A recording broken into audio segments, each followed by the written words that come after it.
કેમ છો મિત્રો? બધા મજામાં? બધાને મારા જય માતાજી. તો ચલો પાછા આપણે આજનું એનાલિસિસ. આજે મારા વિડીયો આજે જે ગઈકાલે મેં તમને લેવલ્સ આપ્યા હતા એ વર્ક કર્યા કે નથી કર્યા. આજના વિડીયોની અંદર તમને એ જોવા મળશે કે તમે શું આજનું માર્કેટમાં શું થયું. પ્લસ મેં ગઈકાલે તમને જે વિડીયો આપ્યા હતા જે લેવલ્સ આપ્યા હતા 3 લેવલ્સ આપ્યા હતા તમને કે આની આજુબાજુ કે આસપાસ કઈ બી મુવમેન્ટ એવી આવશે કે ભાઈ કઈ પ્રાઇસ એક્શન એવું બનાવશે કે જેનાથી માર્કેટ આજે તમે દેખી રહ્યા જે માર્કેટ કયું ડિસિઝન લેશે ને એ પ્રમાણે આપણે ટ્રેડ કરીશું. ઓકે, પણ પછી બીજું એક આજની અંદર સમજશું કે ભાઈ આજે મેં માર્કેટની અંદર કેવી રીતના ટ્રેડ કર્યું છે. આજે સાઇડવેઝ માર્કેટ હતું આટલું, તો મેં કેટલા ટ્રેડ કર્યા. ઓકે, અને આ માર્કેટની અંદર મેં પ્રોફિટ કાઢ્યું યા લોસ કાઢ્યું, બરાબર, લોસ લીધું. આ બંને વસ્તુ આજે જોઈશું. મારા ટ્રેડનું એક્સપ્લેન આખું તમને લોજિક તમને સમજાવીશ કે મારા કેટલા ટ્રેડ છે અને એની સાથે મારા કેટલા લોસ છે, કેટલું પ્રોફિટ છે, જે બી છે હું તમને બતાવીશ. અને ત્રીજી વસ્તુ આપણે કે જે માર્કેટની અંદર આવતીકાલ મતલબ કે મંડે, કાલે રજા, સેટરડે સન્ડે માર્કેટ બંધ છે. તો મંડે જ્યારે ઓપન થશે માર્કેટ, ત્યારના માર્કેટની અંદર કેવી રીતે કામ કરવું છે એના માટેના તમને લેવલ્સ પાછા જે મેં તમને ગઈકાલે આપે એ રીતે હું તમને લેવલ્સ આપીશ. જો વર્ક કરે છે તો બેટર છે, નથી કરતા તો ચેક કરો કે શું પ્રોબ્લેમ છે. જેમ કે આજની વાત કરીએ તો આજે તમને જે ગઈકાલે તમને લેવલ્સ આપ્યા હતા આ 1 2 ના 3 પણ કામ નથી કર્યા. બરોબર, કેમ નથી કર્યા? કે માર્કેટ ઓપન અંદર રેન્જમાં થયું, એમ તો ગેપ ડાઉન ઓપન થયું પણ આપણા લેવલના અંદર ઓપન થયું. તો માર્કેટે શું કર્યું? ત્યાં જ માર્કેટે સાઇડવેઝ માર્કેટ ક્લોઝિંગ આપી દીધું. ફાઇનલી લાસ્ટમાં આપણું જે લેવલ્સ આપેલું હતું એની આસપાસ માર્કેટે જઈને જ માર્કેટે ક્લોઝિંગ આપ્યું છે. તો એનો સપોર્ટ બી માર્કેટે રેઝિસ્ટન્સ એને બનાવ્યો છે અને ત્યાં જ ક્લોઝિંગ આપી દીધું છે. હવે આપણે સ્ટાર્ટિંગથી જોઈ લઈએ કે ભાઈ આપણે શું થયું ને શું નહીં. બરોબર છે, તો ચલો બતાવી દઉં તમને હવે મારા ટ્રેડ. તો આજે બેસિકલી મેં 3 ટ્રેડ લીધા હતા, 2 પુટ સાઈડ લીધા છે અને એક કોલ સાઈડ લીધો છે. હવે એનું લોજિક તમને કહી દઈશ, સમજાવું તમને કે કેવી રીતે મેં ટ્રેડ લીધા છે. હા, માનું છું કે ભાઈ આપણા ગઈકાલના લેવલ વર્ક નથી કર્યા, પણ સાથે સાથે તમે થોડું પ્રાઇસ એક્શન બી યુઝ કરશો એવું તો છે નહીં કે માર્કેટની અંદર તમને ટ્રેડ નહીં મળશે. નથી ટ્રેડ કર્યા જેને નથી ટ્રેડ કર્યા વેલ એન્ડ ગુડ છે, કેપિટલ તમારું સેવિંગ કરો છો, બચાવો છો, બરોબર છે. પણ જેને ટ્રેડ કર્યો છે અને તો બી લોસમાં ગયા છે તો એ થોડુંક જોઈ લેજો એકવાર કેવી રીતના કર્યું છે અને શું નહીં. તો આપણે એકવાર તો જતા રહીએ 15 મિનિટમાં, જોઈ લઈએ 15 મિનિટ ચાર્ટની અંદર કે આજના માર્કેટમાં શું થયું. તો પહેલાં તમે આ જુઓ, માર્કેટ ઓપન થયું જ બહુ મોટું ગેપ ડાઉન. આ તમે જુઓ 160 145 કે 60 150 ની 160 ની આસપાસ માર્કેટ ગેપ ડાઉન ઓપન થયું હતું. બરાબર, માર્કેટ ઓપન થયા પછી માર્કેટે શું કર્યું? એક રેન્જ બનાવી માર્કેટ. અહીં આગળ જ એક તો મોટી પહેલા તો ઇન્ડિસિઝન કેન્ડલ, પછી બીજી કેન્ડલ બી ઇન્ડિસિઝન કેન્ડલ, બરોબર છે. ત્રીજી કેન્ડલ આ જગ્યાએથી માર્કેટે રિજેક્શન લીધું, જે મેં લેવલ માર્ક કર્યું છે એ મેં માર્કેટ ચાલુ થયા પછી થોડુંક માર્કેટ રનિંગ થઈ ગયું, આટલા આની આસપાસ આવ્યું. પછી મેં આ એક લાઈન માર્ક કરી હતી ડે હાઈની અને આ એક હતી ડે લોનું, બરાબર છે. તો માર્કેટે આ જગ્યા પર હાઈ બનાવ્યો અને પછી માર્કેટ અહીંયા આગળ કન્સોલિડેશન કરવામાં આવે. એટલા માટે પછી હું તમને બતાવું મારું પહેલા ટ્રેન્ડનું લોજિક. જતા રહીએ આપણે 3 મિનિટની અંદર.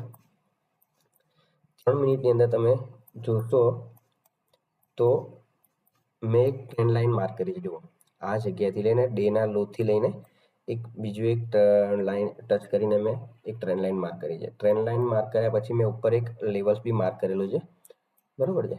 આ જે ડે હાઈનું હતું એ પછી આ કેન્ડલ આ જે કેન્ડલ છે એ કેન્ડલ માર્કેટની અંદર ટ્રેન્ડ લાઈનને બ્રેક કરવાનો ટ્રાય કર્યો, પણ ટ્રેન્ડ લાઈન બ્રેક ના થઈ અને માર્કેટે શું બનાવ્યું? તે આગળ એક લો બનાવીને માર્કેટ વીક બનાવીને માર્કેટ ઇન્ડિસિઝન કેન્ડલ બનાવીને નીકળી ગઈ. આ ઇનડિસિઝન કેન્ડલ હતી અને એક વીક બનાવી હતી, એટલા માટે મેં આપણે આ લેવલ માર્ક કરી લીધો. આ લાઈન આપણે એનો જે બી લો હતો એ આપણે માર્ક લીધો. આ લો તૂટશે તો આપણે એન્ટ્રી પ્લાન કરીશું પુટ સાઈડ. ઓકે, પછી માર્કેટની અંદર આપણે થોડી વાર વેટ કર્યો, બેઠા, માર્કેટ પાછું ઉપર ગયું ટ્રેન્ડ લાઈનની ઉપર માર્કેટની અંદર આ ટ્રેન્ડ લાઈને આ કેન્ડલે બ્રેક કર્યું ત્યારે આપણે 1 મિનિટની અંદર જતા રહીએ, કેમ કે મારો ટ્રેડ 1 મિનિટની અંદર જ હતો. તો હવે જુઓ મેં શું કર્યું કે ભાઈ જ્યારે આ માર્કેટે આ લાઈનને તોડી, આજે આપણો લો હતો ને આપણે જે માર્ક કરેલી લાઈન હતી એને માર્કેટે તોડ્યું. આ કેન્ડલે મસ્ત મજાની એકદમ હેલ્ધી કેન્ડલ છે ખાધા પીધા કરીને, બરોબર. તેની નીચે આપણે જેવી ક્લોઝિંગ આવી, ક્લોઝિંગની અંદર જ આપણે એન્ટ્રી લઈ લીધી, અને ક્લોઝિંગ પર બીજી કેન્ડલ પર નેક્સ્ટ કેન્ડલ પર આપણી એન્ટ્રી હતી, અને એ જ કેન્ડલનું આપણું હાઈ આપણો ટાર્ગેટ આપણે સોરી એસએલ હતું, અને 1:2 લેવાનો ટ્રાય આપણે કર્યો હતો. જોઈ લો તમે, 1:2 લેવાનો ટ્રાય કર્યો હતો, ને એ ઇઝી આપણને બહુ વધારે કર્યો તો 5 મિનિટની અંદર આપણને ટાર્ગેટ મળી ગયું છે. કેટલા મિનિટની અંદર? ખાલી ને ખાલી 5 મિનિટની અંદર આપણને ટાર્ગેટ આપી દીધું છે આજે. પહેલો ટ્રેડ હતો મારો આ, બરાબર છે. પછી મેં થોડો ટાઈમ વેટ કર્યો માર્કેટની અંદર, એક કંઈક ને કંઈક પ્રાઇઝ બનતું રહે તો શું કરવું પછી જોઈએ. એમ તો તમને હવે કેટલાય દેખાશે ટ્રેડ 1 મિનિટની અંદર બહુ દેખાય, પણ 1 મિનિટ ત્યારે યુઝ કરો જ્યારે તમને તમને ખબર છે કે મારે આ જગ્યાએથી એન્ટ્રી લેવી છે, તમારું પ્લાનિંગ થઈ ગયું છે મોટા ટાઈમ ફ્રેમ પર, તો જ તમે 1 મિનિટની અંદર એન્ટ્રી લેવા માટે ખાલી આવી શકો છો. પાછો હું ગતો રહ્યો 3 મિનિટની અંદર. પછી મેં ફરી મારો જે બીજો ટ્રેડ હતો એમ ટ્રેન્ડ લાઇન બેઝ પર હતો ટ્રેન્ડ, મેં એક વીક લો અને બીજો લો ને મેં માર્ક કરીને મારી એક ટ્રેન્ડ લાઇન બનાવી હતી. માર્કેટ ઉપર જતું હતું, જો માર્કેટ આની ઉપર નીકળતું આ લેવલની ઉપર તો આપણે બીજું કંઈ પ્લાનિંગ કરતા કે ભાઈ હવે બાય સાઈડ જતા, યા તો અહીંથી રિજેક્શન લીધું તો સેલ સાઈડ પાછા આવતા, પણ માર્કેટ ત્યાં સુધી નથી પહોંચ્યું. માર્કેટે અહીંથી જ માર્કેટ પાછું રિજેક્શન, જેમ સેમ વસ્તુ અહીંયા આગળ આ બધી જગ્યાએ થયું હતું. માર્કેટ આ જગ્યાએથી વારે ઘડીએ રિજેક્શન લઈ લીધું હતું. એટલે જ્યારે આ જગ્યાએથી માર્કેટે રિજેક્શન લીધું ત્યારે પાછું આપણે ડિસિઝન બન્યું કે આપણે માર્કેટમાં સેલ સાઈડ જશું. પણ ક્યારે? કે જ્યારે આ ટ્રેન્ડ લાઇનનું બ્રેકડાઉન આવશે. ઓકે, હવે મેં ટ્રેન્ડ લાઇનનું બ્રેકડાઉન આવતા પહેલા મેં એક તમે જુઓ એક લો માર્ક કરેલો છે, બરોબર છે. એક લો માર્ક કરેલો છે. એ લો કેવી રીતે માર્ક કર્યો છે બી તમે જોઈ લો એકવાર, કે આ જે કેન્ડલ હતી ને એ કેન્ડલ બન્યા પછી એ કેન્ડલની અંદર જ બધા આખી કંઈ નહીં કરતા 8-10 કેન્ડલ એની કેન્ડલની અંદર જ મુવમેન્ટ આપે છે. અહીંથી અંદર ઉપર બાર પણ અંદરથી બહાર જતી નથી. બોલવાના કહેતા હશે કે તમે આ બી લો કન્સિડર કરી શકતા હતા એકવાર, આ બી લો તમે ચલાવતા, પણ આ લોની અંદર ઉપર હાઈ મારીને માર્કેટ નીકળી ગયું હતું. તો આ લો કન્સિડર કરવાનો અત્યારમાં તો કોઈ લોજિક નથી બનતો, બરોબર છે. એટલે મેં નિયર બાય જે લો હતો મારો એ મેં કન્સિડર કર્યો, એને મેં લાઈન માર્ક કરી, એનો માર્ક કર્યા પછી મેં વેટ કર્યો. પછી હું જતો રહ્યો 1 મિનિટની અંદર. 1 મિનિટની અંદર ગયા પછી આપણે તમે જુઓ કે શું થયું પછી. હા, ઓકે. માર્કેટે 1, 2, 3 વખત માર્કેટે ટ્રાય કર્યો છે. માર્કેટે 3 વખત ટ્રાય કર્યો છે માર્કેટ લેવલ તોડવા માટે. આ જે લાઈન મેં માર્ક કરી હતી, લો જે માર્ક કર્યો છે એ લોને તોડવા માટે માર્કેટે 3 વખત ટ્રાય કર્યો, પણ માર્કેટ ફેલ થઈ ગયું 3 વખત. ચોથી વખત માર્કેટે મસ્ત મજાની મેં આગળ વાત કરી એકદમ ખાતા પીતા કરીને હેલ્ધી કેન્ડલે બ્રેક કરી અને મને એન્ટ્રી આપી દીધી. જો મારી આ એન્ટ્રી કમ્પ્લીટ એક્ઝેક્ટ એની ક્લોઝિંગ પર મારી એન્ટ્રી થઈ છે, અને એની ઉપર મારો જે નિયર બાય હાઈ હતો, કારણ કે આ કેન્ડલનો હાઈ હું માર્ક કરતો એસએલ માટે. કેન્ડલનો હાઈ જે હતો ને આજ એની પર હું એસએલ રાખતો, પણ એ મારું જે એન્ટ્રી લેવલ હતી, મારી એન્ટ્રીનું જે પોઈન્ટ હતો ત્યાં જ એનો બી હાઈ બનતો હતો. એટલા માટે મેં નિયર બાય હાઈ જે હતો સ્વિંગ હાઈ એ મેં કન્સિડર કર્યો, બરાબર છે. અને આ આપણો આ ટાર્ગેટ 1:2 ઓલમોસ્ટ ડન છે, બરાબર છે. તમે જોઈ લો. હવે આજના મોટા ટ્રેડ પર જતા રહીએ, કે આજે જે આવડું મોટું તમને દેખાય છે કે આટલું મોટું ટ્રેડ કેવી રીતે લીધો, અને એ બી કોલ સાઇડની અંદર છે, બરાબર છે. કોલ સાઇડની અંદર, અને એની પાછળનું બહુ મોટું રીઝન છે. શું રીઝન છે? કોઈક જેને ટ્રેડિંગ કરતા હશે એમને ખબર હશે, જે થોડા ટાઈમથી 6-1 મહિનાથી યા તો 8 મહિનાથી વર્ષથી ટ્રેડ કરતા હશે તો એમને ખબર હશે કે આ ટ્રેડ મેં કેવી રીતે પ્લાન કર્યો છે. એના માટે એકવાર તમને 15 મિનિટની અંદર 5 મિનિટની અંદર તમને લઈ જાઉં, અને 5 મિનિટમાં લઈ ગયા પછી તમને બતાવું કે મેં ટ્રેડ કેવી રીતના પ્લાન કર્યો હતો. હવે તમે જુઓ કે આજના માર્કેટ એક રેન્જની અંદર ફસતું હતું. પહેલાં તો આ એક રેન્જમાં માર્કેટ આજે ચાલતું હતું, બરોબર છે. આ રેન્જની અંદર ને અંદર માર્કેટે એટલો ટાઈમ વેસ્ટ કર્યો છે કે જેની કોઈ હદ નહીં. પણ એક પ્રીવિયસ ડેની અંદર ગઈકાલની અંદર તમે જુઓ કે જ્યાંથી માર્કેટ આવ્યું છે, ગઈકાલનું એકવાર તમે સમજી લો. ગઈકાલે માર્કેટ શું કર્યું હતું? ઓપન થયું, માર્કેટે સેલ કર્યું, બરોબર છે. માર્કેટ થોડું કંઈ વેટ કરી અને પાછું માર્કેટ અહીંથી બાઉન્સ માર્યું. હવે જ્યારે અહીંથી બાઉન્સ કર્યું ત્યારે એક મોટી કેન્ડલથી બાઉન્સિંગ કર્યું છે. જુઓ, એક બિગ કેન્ડલથી આવી વીક કેન્ડલ, બરોબર છે. હવે એની પહેલાની કેન્ડલ એક અને આની વચ્ચે જે એફવીજી બન્યું છે, એફવીજી આજે મેં લખ્યું છે અહીંયા આગળ એફવીજી. આ એફવીજી શું છે? એફ વી અને જી. એફવીજી એક અલગ કોન્સેપ્ટ છે જેને શીખવા માટે હું જે બિગિનર ટુ પ્રો સિરીઝ લાવી રહ્યો છું એની અંદર તમને એક આખા સિરીઝની અંદર તમને આ વિડીયો મળી જશે. તો તમે એના માટે મારી આ ચેનલને ટ્રેડ વિથ અજય પાલને તમે સબસ્ક્રાઇબ કરી લો, તમારા ફ્રેન્ડ સાથે શેર બી કરી દો, જેથી કરીને તમારા ફ્રેન્ડ બી સાથે સાથે તમે સરળ ભાષાની અંદર આ શીખી લો. અને એક ઇઝી વેમાં હું શીખવાડવાનો ટ્રાય કરું છું કે જેથી કરીને બધાને જે રીતે મને ખબર પડી એ રીતે બધાને ખબર પડી જાય, બરોબર છે. હવે અહીંયા આગળ એક એફવીજી બને. એફવીજીનું ફૂલ ફોર્મ ફેર વેલ્યુ ગેપ. એનું કામ શું, એ કેવી રીતે બને, કેવી રીતે બને છે, શું કેવી રીતે એનું કામ કરે છે, એ બધું તમને હું એ વિડીયોની અંદર તમને બતાવીશ. એના માટે તમે ચેનલને સબસ્ક્રાઇબ કરી લો. આ વિડીયો મજા આવતી હોય, શીખવા મળતું હોય તો વિડીયોને લાઇક કરી દો, કમેન્ટ કરજો કે તમને નેક્સ્ટ વિડીયોની અંદર શું જોઈએ છે. એનાલિસિસનો વિડીયો તો આપણે આવશે જ, બિગનર ટુ પ્રો બી આવશે, પણ અધર બીજું કંઈક જો શીખવું હોય તો બી કમેન્ટની અંદર જણાવજો. અને પ્લીઝ સબસ્ક્રાઇબ કરીને જજો કે જે બી જોવે છે વિડીયો તો પ્લીઝ સબસ્ક્રાઇબ કરીને જજો, જેથી કરીને તમને નોલેજ પર્પઝ હું નોલેજ આપું છું તો મને થોડીક હેલ્પ થાય અને મને થોડું મોટિવેશન મળે કે ભાઈ તમે લાઇક અને સબસ્ક્રાઇબ કરીને જાઓ છો તો મને વિડીયો બનાવવાની અંદર થોડી મજા આવે, બરોબર છે. હવે તમે જો અહીંયા આગળ ગેપ હતી, એ જે એફવીજી બન્યો હતો એ એફવીજી આપણે અહીંયા આગળ માર્ક કર્યો, બરોબર છે. સવારે તમે જો સવારે અહીંયા આગળ માર્કેટ ટ્રાય કર્યો એફવીજી લેવાનો, ઓર્ડર જે લેવાના હતા એ ઓર્ડર લેવાનો ટ્રાય કર્યો પણ ઓર્ડર લીધા નથી, બરોબર છે. તો આપણે વેટ કર્યો હતો અને વેટ કરતા જ માર્કેટ અહીં સુધી તો પહોંચી ગયું હતું. 1 મિનિટની અંદર બતાવું મારો જે ટ્રેડ હતા, 3 ટ્રેડ આજે 1 મિનિટની અંદર જ હતા. 1 મિનિટની અંદર બતાવું તો માર્કેટ કમ્પ્લીટ ત્યાંથી જ માર્કેટ એક હેમર કેન્ડલ બનાવી છે. જો ત્યાંથી જ માર્કેટે આ એક અહીંયા ટચ કર્યું, માર્કેટે એફવીજીને ટચ કરીને એક મસ્ત મજાની એક જોરદાર હેમર કેન્ડલ બનાવી છે. અને આજનો મારો એ મસ્ત મજાનો ટ્રેડ છે આજનો, મને સારું એવું પ્રોફિટ આપીને ગયું છે.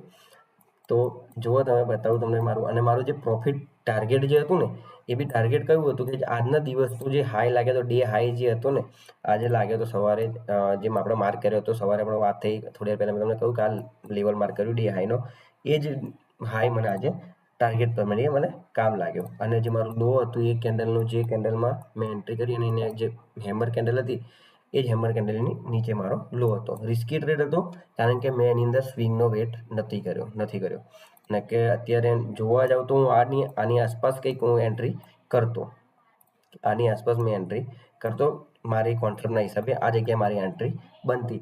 થોડોક રિસ્ક લીધો અને આનું જેવું ક્લોઝિંગ આવી, હેમર કેન્ડલ બની, ક્લોઝિંગ આવી, એફવીજીનું ટચ કર્યું હતું એટલા માટે મેં રિસ્ક આની અંદર લીધો હતો.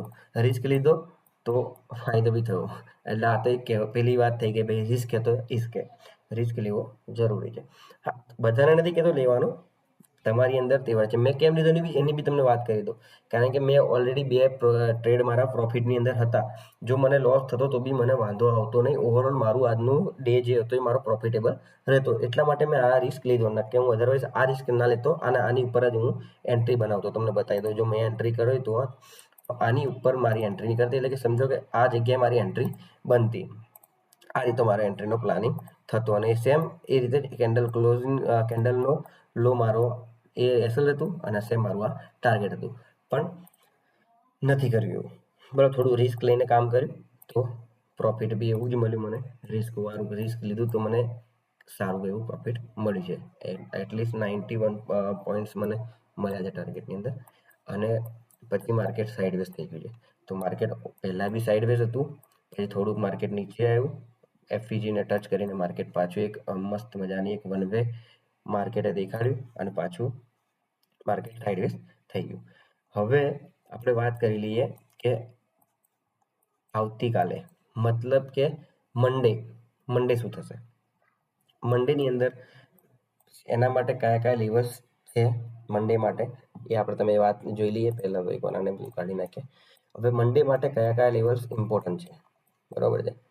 તો ફર્સ્ટ ઓફ ઓલ આપણે શું કરીશું કે ભાઈ આજનો દિવસનો હાઈ અને આજના દિવસનો લો જે બી લાગેલો છે એ આપણે એકવાર મારી દઈએ.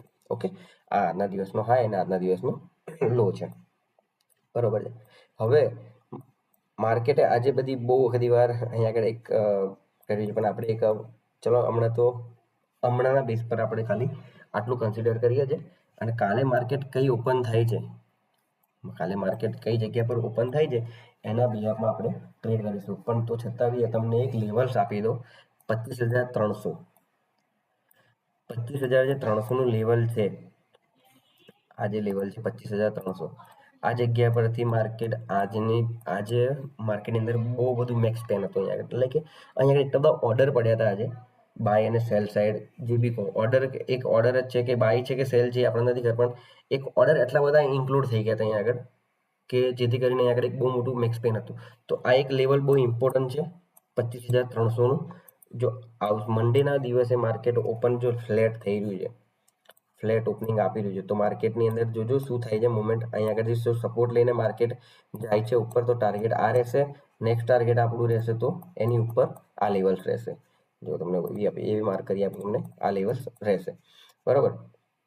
અગર માર્કેટ ફ્લેટ ઓપન નહીં થતું, ગેપ અપ ઓપન થાય છે, સમજો કે આની આસપાસ ઓપન થાય છે, તો જો દેખો એકવાર કે માર્કેટ નીચે આવે છે કાં તો પછી ઉપર જાય છે, ઉપર જશે તો આની આસપાસ માર્કેટ આવીને કંઈક રિજેક્શન કાં તો પછી કંઈ બી પ્લાન કરે છે, રિજેક્શન નીચે આવતું હોય તો પ્લાનિંગ આ સુધીનું ટાર્ગેટ રહેશે. અધરવાઇઝ માર્કેટ ઉપર જાય છે, રિટેસ્ટ કરે છે, સ્વિંગ બનાવીને સ્વિંગ તોડીને ઉપર જાય તો આપણે એની ઉપર એન્ટ્રી લેશું.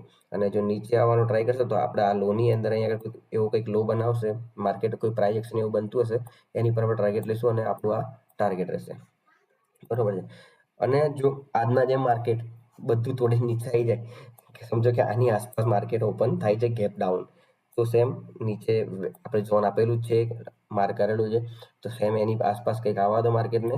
જો માર્કેટ અહીંયા આગળ કંઈક બનાવે છે પ્રાઇસ એક્શન સમથિંગ કંઈક, તો વેટ કરો, અને પ્રાઇસ એક્શન બનાવે છે પાછું જાય છે ઉપરની સાઈડ પુલ લે છે રિટેસ્ટ કર્યા પછી, તો એક અપસાઇડનો ટ્રેડ બની શકે છે. કાં તો પછી માર્કેટ અહીંયા આગળ ઓપન થયા પછી માર્કેટ પાછું બ્રેકડાઉન આ લેવલને બ્રેક કરી દે છે, રિટેસ્ટ કરે છે, તો નીચેનું લો માર્ક કરી લો, લો તોડે તો જ એન્ટ્રી કરવાની છે નીચેની સાઈડની, કે સેલ સાઈડ માટે એટલે કે પુટ સાઈડ માટે આપણે એન્ટ્રી કરવાની છે. પુટનું તમને આપી દો ટાર્ગેટ, એનું બી એક ટાર્ગેટ આપણું આ છે, આ લેવલ્સ જો તમે પ્રીવિયસમાં બી એ લેવલે કામ કર્યું છે તમે જોઈ લો, બરોબર છે. તો એક આ લેવલ ઇમ્પોર્ટન્ટ રહેશે પ્રીવિયસ માટે, સોરી પુટ માટે, પુટની અંદર કામ કરવા માટે એક આ લેવલ રહેશે. અને જો કોલની અંદર ગેપ અપ ઓપન ગેપ આવી જશે અહીં તો આ એક આ લેવલ રહેશે, બરોબર છે. ધેટ્સ ઇટ, કમ્પ્લીટ છે આજનું, કે ભાઈ શું શું કરવાનું છે, આવતીકાલે આપણે શું કરવાનું છે પરફેક્ટ તમને કહી દીધું. વિડીયોમાં મજા આવી હોય તો વિડીયો લાઈક કરી દેજો, કમેન્ટ કરજો, તમારા ફ્રેન્ડ સાથે શેર બી કરજો, અને પ્લીઝ સબસ્ક્રાઇબ કરવાનું ના ભૂલતા, બેલ આઇકનને એન કરી દેજો. બિગનર ટુ પ્રો સિરીઝ આવી રહી છે, જલ્દી બહુ જલ્દી સિરીઝ આવી રહી છે, અને બહુ મજાનો કન્ટેન્ટ આવવાનો છે એની અંદર, બહુ મસ્ત મજાની મસ્ત વિડીયો આવવાના છે. તો શીખવા માટે, જેને શીખવું છે શેર માર્કેટ, એના માટે આ સિરીઝ બહુ મસ્ત રહેવાની છે. જે લોકોને લાગે છે કે માર્કેટ બહુ ટફ છે, એ ટફ નથી, તમે જાતે માર્કેટ ટફ બનાવ્યું છે, માર્કેટ ઇઝી છે, પણ એને સમજવાની જરૂર છે, માર્કેટને સમજવાની જરૂર છે, જે હું સરળ ભાષાની અંદર તમને સમજાવીશ. તો ચેનલ સબસ્ક્રાઇબ કરી લો, બેલ આઇકન ઓન કરી લો, અને વિડીયો તમારા ફ્રેન્ડ સાથે શેર કરી લો. ઓકે, મળીએ નેક્સ્ટ વિડીયોની અંદર, ત્યાં સુધી ધ્યાન રાખજો, મજામાં, જય માતાજી.